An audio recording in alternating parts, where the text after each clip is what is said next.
Now at 11, a growing national pushback to data centers now includes Washington County. A lot of it's taking from nature. It's going to kill our wildlife. Plus, we're taking a first look at the new state-of-the-art medical facility focused on burn injuries. What I received, 2 years ago, that the technology is still building on itself. And you've seen the best. Now, how about the worst? This energy is definitely hot, and we appreciate that. Go Bangers! It's the season opener for the Portland Bangers.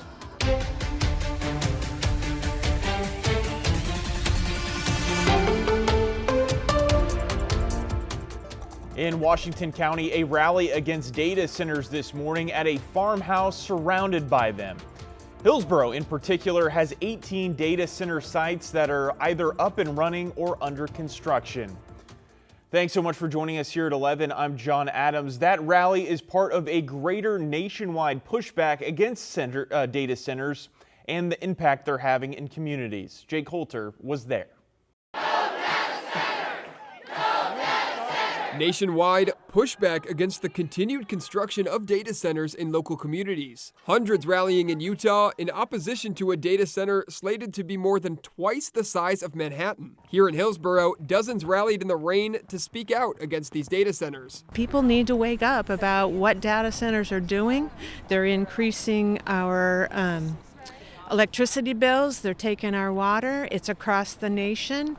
And we're not happy, and people need to step up and say, no, this is not okay. Data centers typically house computers or servers that store information like healthcare records, banking information, and cloud-based software. But the recent AI boom has led to a spike in energy-hungry data centers. We've been asking about the effects of data centers in the area and the impacts on people, and all of that is behind a curtain that we're told we can't have, or it costs a lot of money for us to have.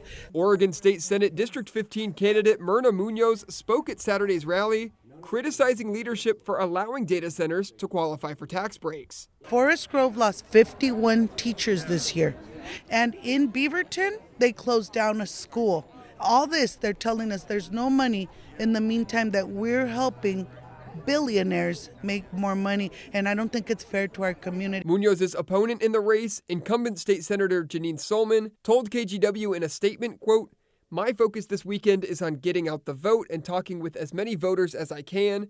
My record on this issue speaks for itself. I championed the Power Act to hold data centers accountable, and I've called for ending tax breaks for data centers statewide." Back in March, state leaders passed a one-year moratorium on data center tax breaks effective June 6th. Hillsborough received 17 applications between then and now for said tax breaks. We need to be looking at what these things are going to do to us, to our children, and to our children's children, because now is the time to act. The city of Hillsborough's website says there is now a pause in accepting new data center applications. Jake Holter, KGW News. The Hillsborough City Council is holding a work session on data centers on June 2nd. Developing in Washington, 4 people in King County are now being monitored for possible exposure to the Andes hantavirus strain. That's the strain linked to the cruise ship that was evacuated last week. The 4th person wasn't on that cruise ship where the outbreak began, but boarded a plane with a sick passenger who later tested positive. 2 other King County residents were on that same flight. A 3rd was actually on the ship. None of them have tested positive, but they are being monitored for symptoms. All right, let's take a live look outside right now. We saw a number of showers today in the valley, and Timberline Lodge receiving a nice late spring snowstorm. Meteorologist Joe Ranieri is joining us now. Joe, how much snow have we seen at Timberline over the last 24 hours? About 4 inches since we spoke during our 5 o'clock show. So they're looking at 15 inches in the last 24 hours, and more is in the forecast. I would show you our live camera up at Timberline, but it's all frozen over. You can't really make it out. But I can tell you this, it is snowing up there, and it will continue to snow up in the higher elevations the rest of your Saturday night and early tomorrow morning. Along the Oregon coast, our Visit Seaside camera, we're seeing a temperature of 48 degrees. Scattered showers will continue here the next few hours. We're starting to see a nice round of steady showers throughout parts of the I-5 corridor. But you travel east a little bit into the Oregon Cascades, it is all snow showers, and that's pretty much been the case most of the day. So far today, we've been seeing just about 1/10 of an inch of rain throughout the metro area. We could add to a little bit here the next couple of hours. Tillamook, you've seen about 2/10. Hood River, you've seen a good amount as well, and just some light amounts over in the Dalles on the east end of the Columbia River Gorge. So tomorrow morning, we'll be waking up to little bit of some cloud cover, but most of those clouds kind of sit around along the foothills of the mountains and throughout the Oregon Cascades tomorrow before we start to see sunny skies. And we'll look at a good round of sunshine here the next couple of days. And with the sunshine, we'll also see our temperatures warm up a little bit starting tomorrow. And much of this upcoming week is going to be nice. I'll talk more about that in a few minutes. All right, Joe, thanks so much.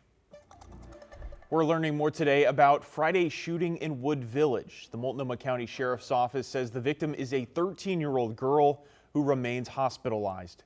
The Sheriff's Office issued a correction after saying she was 14 years old earlier today. Now, this all started around 4 yesterday afternoon along Northeast Arata Road near a bus stop. Detectives say the shooting may have started from a fight, after which the suspect left the scene. The teen is expected to survive. Detectives asked neighbors who haven't spoken to them to contact the Sheriff's Office. And an update on an investigation into a February shooting that sent a dad to the hospital. Today, Kaiser police announced that the third shooting suspect, Anthony Taylor Manriquez, turned himself in on Friday at the Marion County Jail. It's after police arrested Ethan Armanta Lagunes and Gabriel Javier on Wednesday.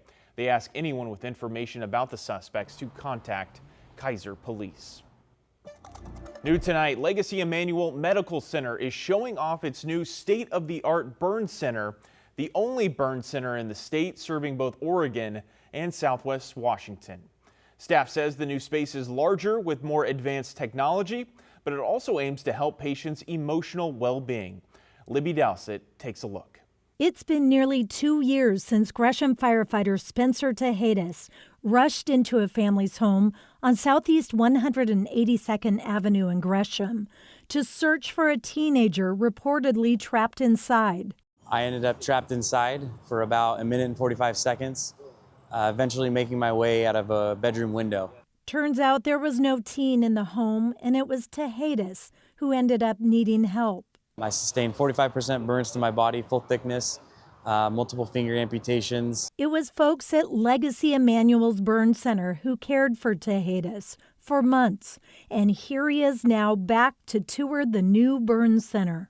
There's few people that leave a mark or that you'll remember for the rest of your life, and I will remember the names and faces of every single person I was in contact with, because that's where the level of care starts. Another burn survivor, Pat Ritz, has his own survival story from a wildfire in Canada 40 years ago.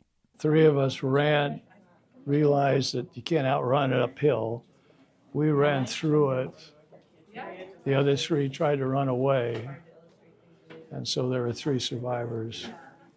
Both former patients understanding the crucial role this new burn center will play in our region. Like the buck stops here, this is where you receive everything you need to get back to your life. The Oregon Burn Center director says no matter the patient's age, adult or child, this center is for everyone.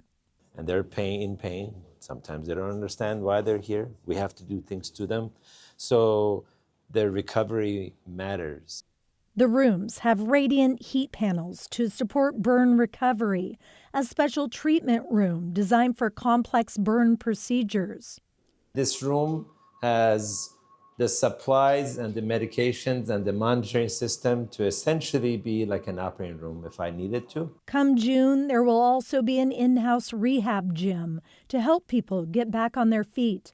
But it's the subtle wellness design elements that make this space different. This garden gives us the ability to give people the time and the space to be able to get some fresh air, and this is wonderful for their mental health and their recovery. Now a home away from home for those heroes who needed a little help of their own. There's really no place I'd rather be right now than the people who saved my life. The new burn unit will begin taking patients in early June. Libby Dowsett, KGW News. I mean, just the aesthetics alone of it. But then also to have something so big like this and really show that, libraries are still an important thing that we should really encourage and continue to build bigger ones. Well, it's a fun-filled weekend in Gresham as Multnomah County celebrates the grand opening of the brand new East County Library. The nearly 100,000 square foot building opened to the public today. It's 2 stories tall with free underground parking and indoor and outdoor spaces, including an auditorium, an audio-visual studio, and a rooftop terrace. New features to grow the variety of things you can do at the library. I would say to meet people and check out books or look at books, or find a place to read that's quiet. Or if you don't have good heat in your house, come down here. The grand opening celebration continues tomorrow with more family-friendly activities.